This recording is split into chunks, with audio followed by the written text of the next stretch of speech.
ये अंदर की बात है।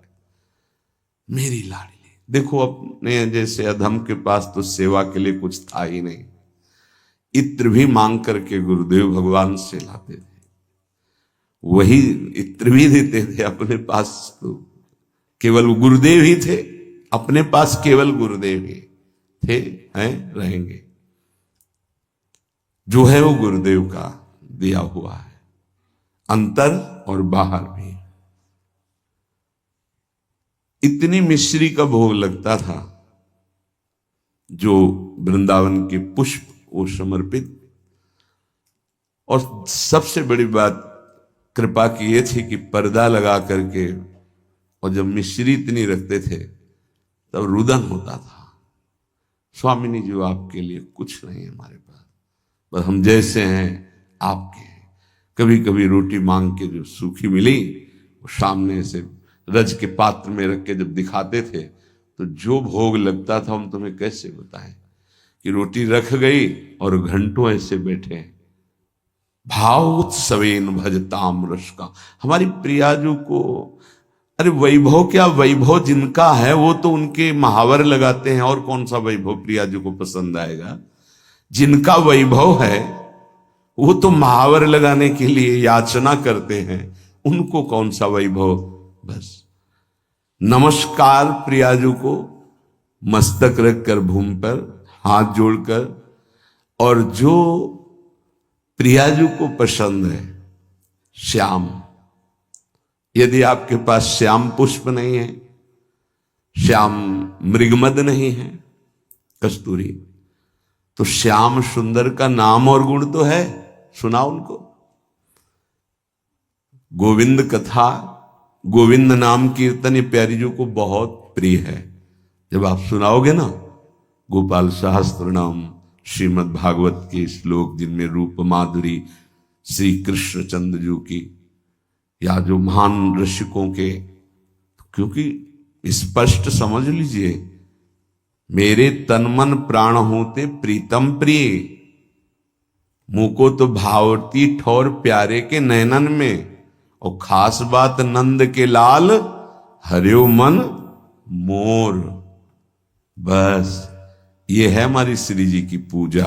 अगर समझ पाओ, पकड़ पाओ, श्री जी की पूजा यही है। तो बोले श्याम वर्ण के पुष्प और कस्तूरी आदि अर्पित करके 4 परिक्रमा करके। अगर आपको कुटिया में ऐसा विधान नहीं है कि आप परिक्रमा कर सके, तो आप यहां कर लीजिए 4 परिक्रमा, राधा वल्लभ जी की 4 परिक्रमा कर लीजिए, या अपने ठाकुर को ऐसा सिंहासन रखिए कि सेवा के बाद ऐसी जगह विराजमान कीजिए जहां पीछे से परिक्रमा कर सके। बड़ा महत्व है परिक्रमा का, पूजा की पूर्णता परिक्रमा से ही है। कह रहे हैं परिकम्य और फिर भूयो नमत्वम, 4 परिक्रमा करके भूमि पे मस्तक रख के, स्त्री शरीर है तो पंचांग, पुरुष शरीर है तो साष्टांग। ये बहुत पहले आदेश हो चुका था श्री जी की प्रेरणा से कि हर साधक 11, 21, 51, 108 जितनी शरीर में सामर्थ्य है दंडवत करेंगे। तो ये तो सखी भी कर सकते हैं, प्रगट जिनका स्त्री शरीर है, पंचांग किया फिर खड़े हो गए, मंत्र जपा फिर प्रणाम किया, पंचांग फिर खड़े हो गए, 5, 7, 11 ये तो कर ही सकते हैं ना। इससे निश्चित आप देखना बहुत आनंद का मार्ग है श्री जी की 4 परिक्रमा। अच्छा, सेवा आप सब आप नहीं कर रहे तो दर्शन कर रहे हैं ना, सब सम्मिलित है सेवा में। निकुंज में सेवा कैसे, एक सखी पत्रावली लगा रही तो शास्त्रों सखियां तन्मय हो रही हैं उसी पत्रावली में, तो सबकी पत्रावली की सेवा हो रही। एक पान की बीड़ी पवा रहे, सब तन्मय हो रही तो सबकी बीड़ी सेवा हो रही। ये आंतरिक विषय है, आगे जब मन पवित्र होकर सेवा में जाएगा तो आप देख लेंगे। उसमें थोड़ा होता है कि मैंने पत्रावली नहीं, कि तू हट मैं पत्रावली करूंगी, कल तूने की थी, ऐसा नहीं। सब सखियों में एक ही मन है। अगर एक प्रियाजू को चंवर कर रही है तो अनंतों सखियां चंवर कर रही। ये बात तब समझ में आएगी जब वहां प्रवेश होना। पर मान लो सुन के, ये सुनने को ही मिल रहा है, बड़ी दुर्लभ बात है।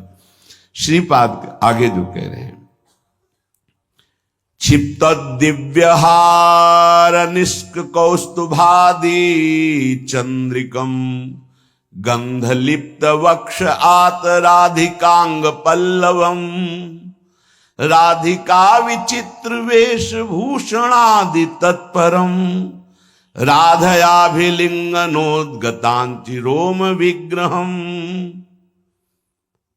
अंग अंग से रूप कांति प्रकाशित हो रही है हमारी स्वामिनी जी की। पार्श्व में विराजमान कौस्तुभ मणि धारण किए हुए श्री लालजू महाराज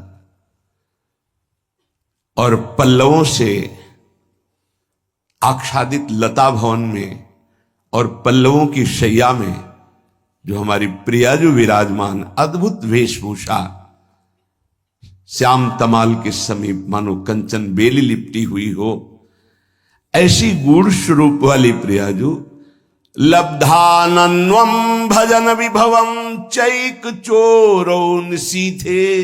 बहुत जोर की बात कह रहे, चोरी चोरी भजन करना सीखो।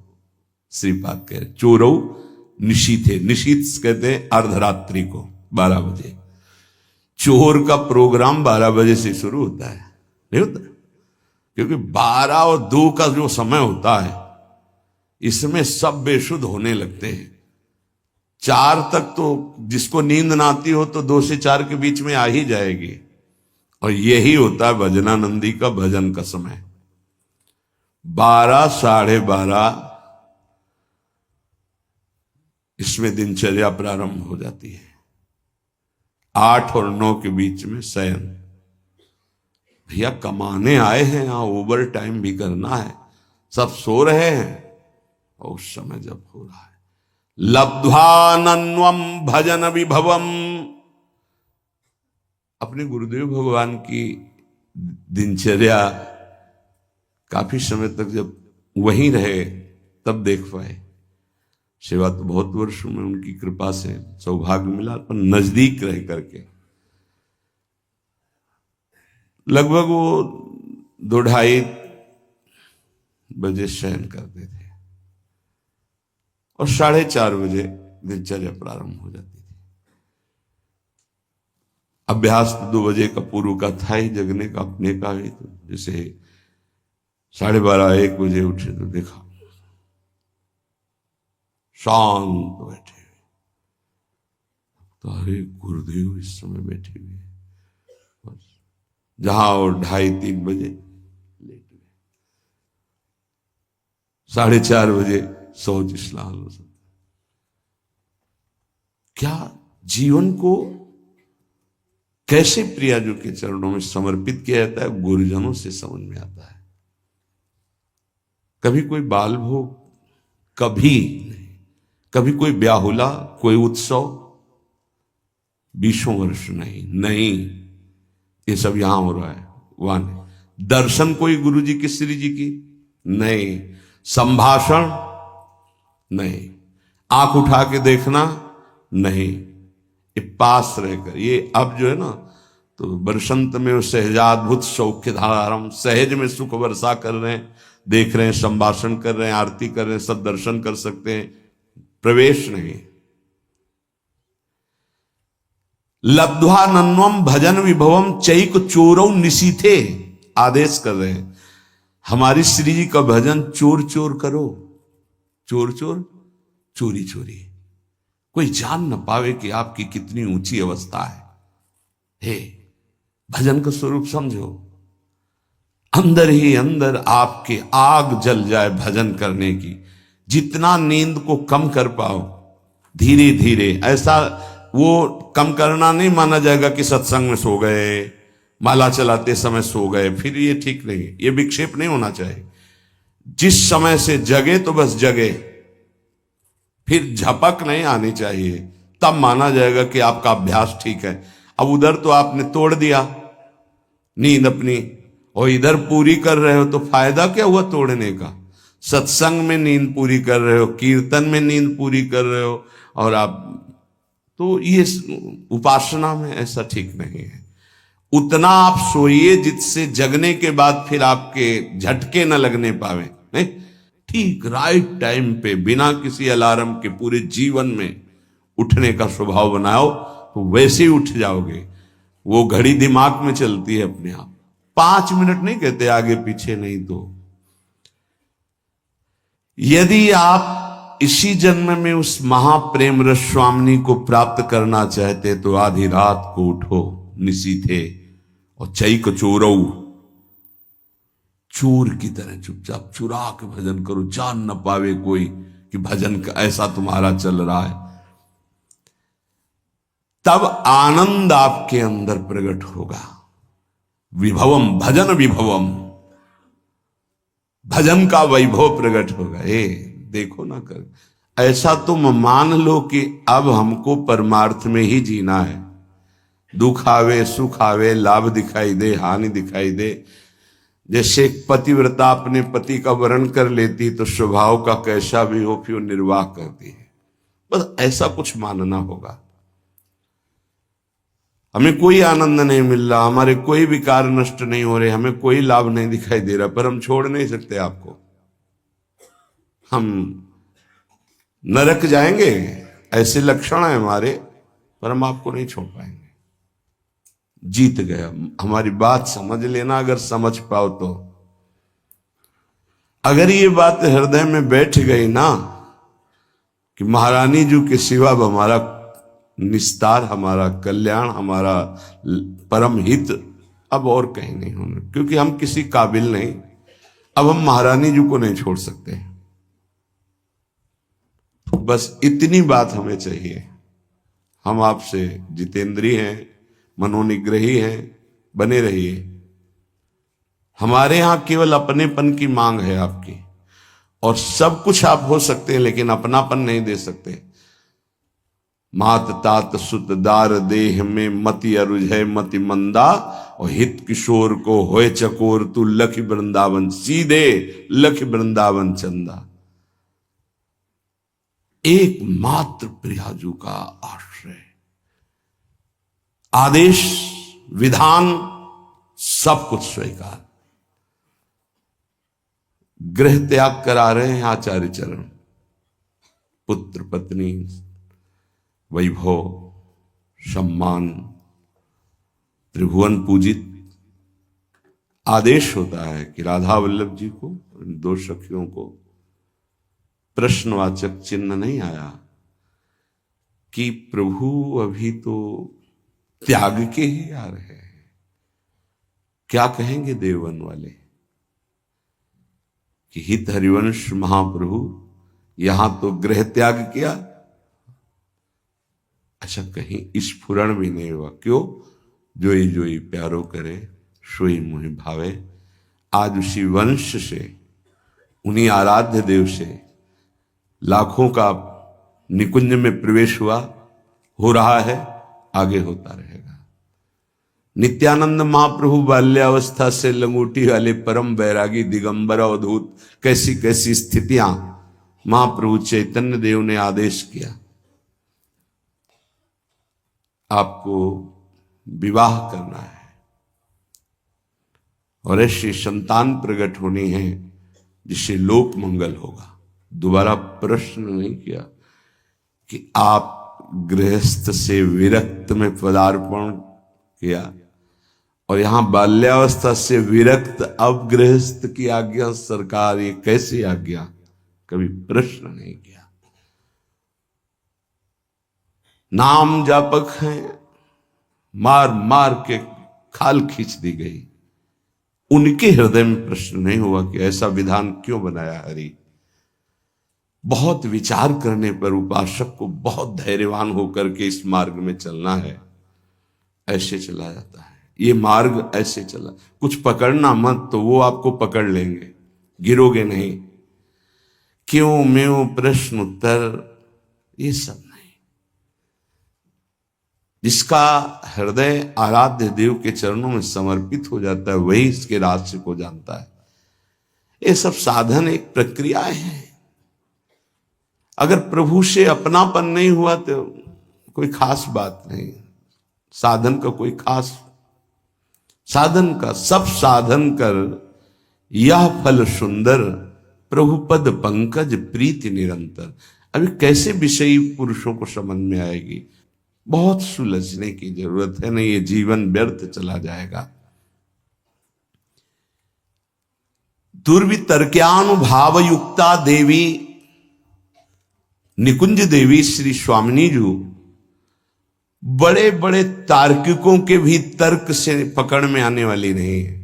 जैसे वेदांत दर्शन तर्क के द्वारा, श्रद्धावान तर्क करे तो उसके द्वारा वो स्थापित होता है।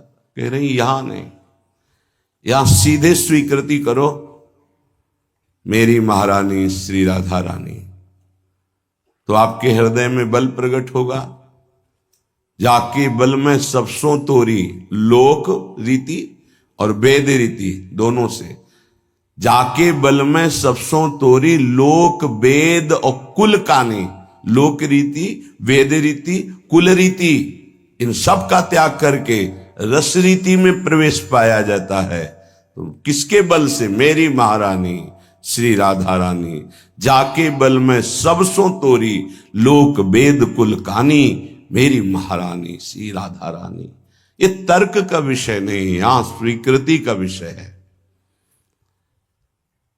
अब उपासना बताए। पहले तो ये कह रहे हैं कि ये बहुत निगूढ़ भाव है, इसे वेद प्रमाणित भी नहीं कर सकते आप। श्रद्धा और विश्वास करके रसिकों की बात मान लो। यहां तर्क वितर्क की कोई गुंजाइश नहीं है। ये भाव देश है, ये तर्क देश नहीं है। अब हमारी स्वामिनी जो केवल हाथ जोड़ने मात्र से प्रसन्न हो जाती है, इतनी करुणामय। इसीलिए लालजू महाराज जब सेवा में प्रवेश होते हैं तो ऐसे प्रवेश होते हैं, करबद्ध। बहुत कृपालु हैं, दयालुता की सरलता की मूर्ति हैं स्वामिनी जी। जो बड़े बड़े सिद्धांतों की रचना करके उपदेश करने वाले और उनके फल को देने वाले प्रभु हैं, ये उनके अधीन हैं। प्यारी जी की एक भ्रकुट के इशारे से घोर पापी को भी वो पद प्राप्त करा देंगे जो बड़ी बड़ी साधनाओं से नहीं मिलता है। विश्वास कीजिए, आपको लगेगा केवल बातें ही हैं कि प्रमाण भी है। तो नरवाहन जी कोई भी सदाचरण नहीं था। 84 कोष ब्रजमंडल का मूर्धन्य राजा जरा भी ब्रज 84 कोष में उनके खिलाफ या उनकी अधीनता न स्वीकार करने पर प्राणदंड मिलता था। सीधे प्राणदंड, कोई क्षमा याचना नहीं। ऐसा उनका स्वभाव और प्रभाव था। महाप्रभु हरिवंश चंद्र जो राधा वल्लभ लाल जो पालकी में विराजमान रसिक जनों के साथ गुण कीर्तन नाम कीर्तन जय जयकार होते हुए आए और लता भवन में विराजमान किया। सेवकों ने सूचना दी कि कोई महान तेजस्वी पुरुष आभूषण आदि लेकर के अपने इष्ट देव के साथ पधारे हुए, पर उनका तेज ऐसा है कि हम लोगों की हिम्मत ही नहीं कि उनके सामने जा सके। ये आपसे निवेदन करते हैं। नरवाहन जी ने विचार किया कि ऐसा कौन तेजस्वी ब्रजमंडल में जो हमारे आज्ञा पर क्रूर हिंसा कर देने वाले कठोर हृदय वाले भी भय धारण कर रहे हैं, सामने नहीं गए, हम स्वयं चल के देखेंगे। एक भागवतिक आभा होती है, एक भागवतिक बल होता है। वो जिस पर कृपा होनी होती उसी को अनुभव में आता है। जैसे अपने गुरुदेव भगवान के पास जब जाते हैं तो एक भागवतिक बल वहां स्थापित है। वो शायद है कि लाडली जी की कृपा से आपको दिखाई देगा। रोम रोम उस समय बिल्कुल अलर्ट रहता है, सावधान। एक अद्भुत कि जब गुरुदेव श्री जी को देख रहे हैं तो हम गुरुदेव को देख सकते हैं, लेकिन जब गुरुदेव हमारी तरफ देखेंगे तो हमारी हिम्मत नहीं कि हम देख सकें, नेत्र झुक जाएंगे ऐसे। वो एक अद्भुत बल होता है। नरवाहन जी पर कृपा होनी थी। हितजू महाराज किसी भी भाव से कोई आवे तो उसको श्री जी प्रदान करते, इतने अद्भुत दाता है। महिमा तेरी कहा कहो श्री हरिवंश दयाल, तेरे द्वारे बटत हैं सहज लाडली लाल। बड़ा विचार कर रहा था, कैसे होंगे, क्या प्रभाव होगा। जब दर्शन करने के लिए आए तो हिम्मत नहीं पड़ी सामने जाने की। लता भवन की ओट से देखा, जैसे प्रियाजू के नेत्र ऐसे हितजू महाराज के नेत्र, अतुलित रस बरसत सदा, सुख निधान बनवासी, अद्भुत महिमा महि प्रगट सुंदरता की राशि। सुंदरता की राशि कनक द्युति देह रुचि, जैसे स्वामिनी जी के श्रीअंग की कांति, सात कुंभ तन गोरी, ऐसे हित सजनी स्वरूपा महाप्रभु हरिवंश चंद्र जी की अजान बाहो, कमल नयन, सुंदर नासिका, सुंदर थोड़ी, युगल चरणारविंद, पान किया और बस उन्मत्तता छा गई। अभी राधा वल्लभ जी को देखा ही नहीं था, केवल महाप्रभु को देखा था। बस हृदय में बैठा लिया। वहां रसिक जन कीर्तन कर रहे थे, राधा वल्लभ श्री हरिवंश, श्री वृंदावन श्री वंचन। बैठा लिया, राधा वल्लभ श्री हरिवंश, राधा वल्लभ श्री हरिवंश। ये नाम जपते ही कुछ दिनों में ऐसा लगने लगा कि मैं बहुत अधम हूं, अब नहीं करूंगा, अपने हाथ से किसी की हिंसा नहीं करूंगा, कभी चोरी नहीं करूंगा, कभी किसी से कर नहीं लूंगा, ऐसा। और एक तरह से परम वैरागी होकर रह रहे हैं, पर कार्यक्रम उनका वही चल रहा है। उनके अनुगामी जनों ने जैनी व्यापारी की बड़ी नौका को रोका और कहा यहां से निकलने वाले को कर देना पड़ता है। उसके साथ कई 100 सैनिक बलवान थे, तो सैनिकों के बल के कारण उसने कर देना अस्वीकार कर दिया। युद्ध हुआ, समस्त सैनिक मारे गए, जैनी को बंदी बना लिया, पूरी संपत्ति नाव की हड़प ली। छोटी मोटी नाव नहीं, जिसमें 8-9 सैनिक सुरक्षा में हो तो कितना ऐश्वर्य होगा। पहले नावों से ही व्यापार होता था। नौका पूरी जब्त कर ली गई, उसको बंदी बना लिया गया। और उसमें जो मुखिया थे, क्योंकि नरवाहन जी तो राधा वल्लभ श्री हरिवंश आठों पैर जप में लग गए थे, कैसी असीम कृपा हुई थी। पहले दर्शन में ही लुट गए थे, अब वो कैसे लूटेंगे। उनके अनुयायियों ने उस जैनी से कहा कि अगर आप जितनी संपत्ति है इतनी दोबारा नहीं मंगाते हैं तो आपको फांसी की सजा दी जाएगी। उतनी संपत्ति उसके पास थी नहीं। धीरे धीरे फांसी का समय निश्चित हो गया कि कल फांसी दी जाएगी। तो रात में 9-10 बजे शयन भोग लेकर के एक दासी गई और उससे कहा कि तुम सावधान, कल तुम्हारी मृत्यु का दिन है। रो पड़ा, मेरा क्या अपराध। बोला यहां अपराध नहीं गिने जाते, यहां कोई निर्णय नहीं होता, मारे जाओगे कल तुम। उसका कोई उपाय बचने का? बोले एक उपाय है, रात्रि के 12 बजे राधा वल्लभ श्री हरिवंश, राधा वल्लभ श्री हरिवंश जोर से उच्चारण करना। मुझे पूरा विश्वास है ये नाम तुम्हें बचा लेगा। अरे तो मरने वाले को जैसे संजीवनी बूटी मिल जाए। थोड़ी ही देर के बाद उच्च स्वर से शुरू किया, राधा वल्लभ श्री हरिवंश, राधा वल्लभ श्री हरिवंश। वो आवाज नरवाहन जी जहां एकांत में जप कर रहे थे वहां पहुंच। अरे ये तो अपराध बन गया, मेरे गुरु जी का कोई शिष्य बंदी बना लिया गया। तत्काल गए, खुलवाई जेल, अंदर गए, हाथ जोड़ा, प्रणाम किया और कहा मुझे क्षमा करना, मुझे पता नहीं था आप हमारे गुरु भाई हैं। अपने सैनिकों को बुलाया और कहा तत्काल पूरी संपत्ति दी जाए और अधिक संपत्ति इनको दी जाए।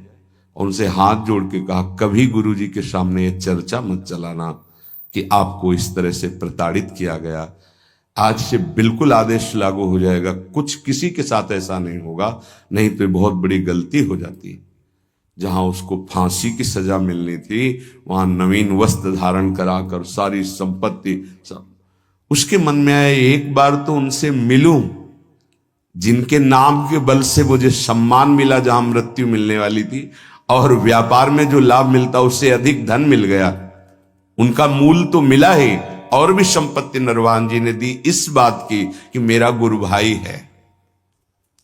लता भवन में आए, पता लगा के महाप्रभु के दर्शन की सारी संपत्ति भेंट की। महाप्रभु ने कहा नहीं, आप इसका प्रयोग स्वयं कीजिए और कहीं लगा दीजिए। हमारे राधा वल्लभ लाल लता भवन में विराजमान, हमें इतनी संपत्ति की जरूरत नहीं, पर आप देना क्यों चाहते हैं? तो उनका आपके नाम के कारण मेरा जीवन बच गया। पूरी घटना बताई। तो मैं तो नहीं जानता नरवाहन कौन है। महाप्रभु को इतनी करुणा उदय हुई कि केवल राधा वल्लभ श्री हरिवंश नाम सुनकर ऐसा बुलवाओ कहां है। अब नरवाहन जी को बुलाया गया तो कांपते हुए आए कि पता नहीं। अब उनके हृदय में तो था मेरे गुरुदेव हरिवंश चंद्रजू, मेरे इष्ट राधा वल्लभ, पता नहीं गुरुदेव क्या दंड विधान करेंगे, क्योंकि गलती हो गई। जे ही सामने गए, महाप्रभु को देखकर रो पड़े। ऐसा सौंदर्य, ऐसी करुणा महाप्रभु के स्वरूप से चरणों में गिरे। महाप्रभु ने कहा, नरवाहन आज तुमने खरीद लिया मुझे। अब उनको आत्मबल प्राप्त हुआ। उनका तुमने कभी हमसे दीक्षा नहीं ली, कभी ऐसा संग नहीं किया, केवल सुनने मात्र से।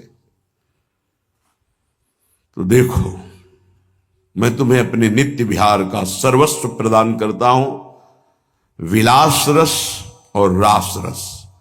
11वां पद विलास रस का है। मंजुल कल कुंज देश राधा हरि विशद वेश, राका नव कुमुद बंधु शरद जामिनी, श्यामल दुति कनक अंग बिहरत मिल एक संग। ये विलास का पद है। और 12वां पद, चल ही राधिके सुजान तेरे हित सुख निधान, रास रचु श्याम तट कलिंद नंदिनी। इसके आखिरी में, नरवाहन प्रभु निहार लोचन भरी घोष नारी, नखसिक सौंदर्य काम दुख निकंदिनी। देख हमारे प्रिया प्रीतम कैसे है, जो अनंत जन्मों की साधनाओं से भी नहीं बनता, क्षण में महाप्रभु ने वो बात। हम ऐसे आचार्य की शरण में हैं जो करुणा समुद्र लाडली का साक्षात स्वरूप है। हमारी श्री जी और हमारी हित सजनी जो एक ही हैं। आप देखो, सिद्धांत विचार में ध्रुवदास जी कहते हैं, तहां श्रीजू के श्री मुख की बानी, श्रीजू के श्री मुख की बानी। हितजू को संबोधन करते, तहां श्री जी के श्रीमुख की बानी। ये गूढ़ विषय है। आचार्य कृपा करें, रसिक जन कृपा करें तो घोर पापाचारी को भी नित्य विहार रस प्रदान कर दें। हमारी स्वामिनी जो बड़ी कृपालु है, हाथ जोड़कर नमस्कार करने मात्र से ही प्रसन्न हो जाने वाली प्रिया जो है। क्या करो? बोले निकुंज देवी की सेवा विराजमान करो। निकुंज देवी प्रियाजू की सेवा। प्रियाजू ये नाम सेवा, राधा नाम सेवा, राधा वल्लभ रूप सेवा, ये प्रियाजू ही है। राधा ही जहां की वल्लभ है, यह है प्रेम उपासना। यहां की वल्लभ कौन है, प्रीतम कौन है? मेरे प्राणनाथ श्री श्यामा, शपथ करो तृण छिए, रहो को काहू मन दिए। हमारी प्रियाजू को श्याम वर्ण बहुत पसंद है, प्रीतम के श्रीअंग कांति के कारण। तो श्रीपाद कह रहे हैं, यदि श्याम वर्ण का पुष्प और श्याम वर्ण की गंध का आलेप कस्तूरी प्रियजू को बहुत प्रिय है। श्याम वर्ण, श्यामा मयूरवैर परिचरो परिकम्य भूयो नमत्वम, कृत्वांजल्यानति सुविनयम दिव्य गंध प्रसूनई। सुंदर पुष्प श्याम वर्ण का हो, श्याम कमल या और भी श्यामता लिए हुए, बहुत प्रिय है प्रियाजू को। कस्तूरी आदि का लेपन और सुगंधित द्रव्य आदि अर्पित करके, हाथ जोड़ करके, हृदय से अपनापन करके, परिकम में 4 परिक्रमा करके, भूयो नमत्वम, भूमि में मस्तक रख करके नमस्कार कर दो तो स्वामिनी जो अपना सर्वस्व प्रेम प्रदान कर देती है। बहुत करुणा में, ऐसा कुछ नहीं लिखा जो सब कोई न कर सके। गृह में अपने स्वामिनी जी की सेवा विराजमान करो। राधा नाम, राधा वल्लभ रूप, गुरुदेव, आचार्य, ये सब स्वामिनी जी ही हैं। आचार्य भी स्वामिनी जी हैं, गुरुदेव भी स्वामिनी जी हैं। जैसे हितजू महाराज को सेवक जी कह रहे मम स्वामिनी धनी, मेरी स्वामिनी, ऐसे ही आचार्य ही गुरुदेव हैं, तो गुरुदेव मम स्वामिनी, गुरुदेव मम स्वामिनी, आचार्य मम स्वामिनी, इष्ट मम स्वामिनी, कोई अंतर नहीं है। सेवा विराजमान करके